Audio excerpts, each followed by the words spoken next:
Well, hello and welcome back to my channel. My name is David, and we're here for Poetry Thursday. Yes, this is 2 Thursdays in a row, and this is really prompted by a couple of my good friends on BookTube.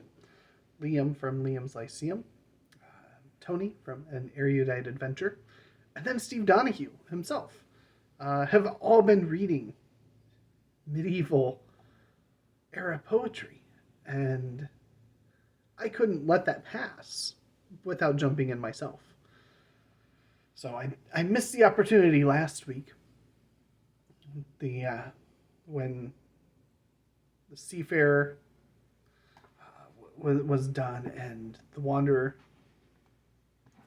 Both of them are fantastic poems. And then Tony doing Sir Gawain and the Green Knight. And I'll have links to all three of those down below. And so I picked a shorter elegiac poem here called The Ruin. And so I'm reading the translation out of this, Anglo-Saxon verse. This is going to be one of the next books I'm reading through by Graham Holderness.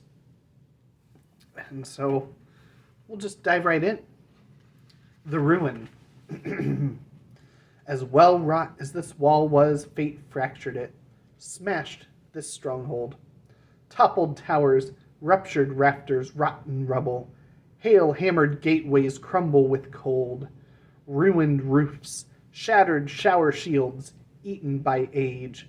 Where are the rights, wielders of wood, sculptors in stone, in the grip of the grave? Gone, long since gone. Deep they decay while their works wither. This wall weathered the crashing of kingdoms, stood against storms, where kinsmen clashed in a splintering of spears.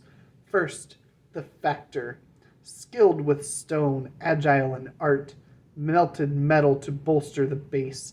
A wonderful work. When it was built, bright was the building, gorgeously gabled. Masses of men milled in the mead hall. The rows of rioters rang through the roof. Thickly they thronged, proud in their pleasure, choice in their cheer. But destiny doomed them, dealt them a double blow. Pillaged by plague, battered by battle, the flower of the folk fell. This fort fragmented, and fell to waste, to rack and ruin. The masons melted away, the valiant men vanished. Hence are these halls desolate and dreary. Tiles are torn from the red roof. Decay has devastated, reduced to rubble this peerless pile, where once, in old days, a host of heroes, happy in heart and glittering with gold, fair and wine-flushed, fed on the sight of shimmering silver and joyed in gems, ravished by riches, gladdened by gold, they gazed on the splendor of this bright burg, the celestial city and its circling domains. So there you have it, The Ruin.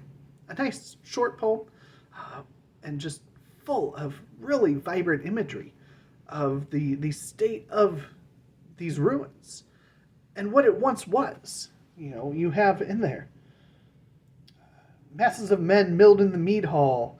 The rows of rioters rang through the roof. Thickly they throng, proud in their pleasure, choice in their cheer. I mean, that just evokes strong imagery, and a lot of it happens to come from the rhythm of the poem. And I love this aspect of a lot of this Anglo-Saxon poetry, where it's got the alliterative verse, where you hear in the lines the repetition of sounds. As well wrought as this wall was, fate fractured it, smashed this stronghold. You can hear the repetition of the sounds within the lines, the half lines, and it gives it just a nice rhythmic beat to it that really drives a lot of Anglo-Saxon poetry. And when a translation is done well, like this one is, it really captures that essence. And it is just a sheer delight. And a lot of the topics that they cover are simple. I'm going to try to remember around Easter to do The Dream of the Rood, which is one of my absolute favorites. And it's basically a poem telling the story of the crucifixion from the point of view of the cross that held Jesus on him. And I intended to do it last year and completely passed my mind. So I'm going to make a point to try this Easter coming up in 2023 to read The Dream of the Rood for you. But I strongly recommend checking it out on your own. So there you have it. Nice, short, simple, sweet. The Ruin. I hope you enjoyed it, and be sure to check out Steve and Tony and Liam and their videos that I'll have linked below from last week. And have a great day, BookTube.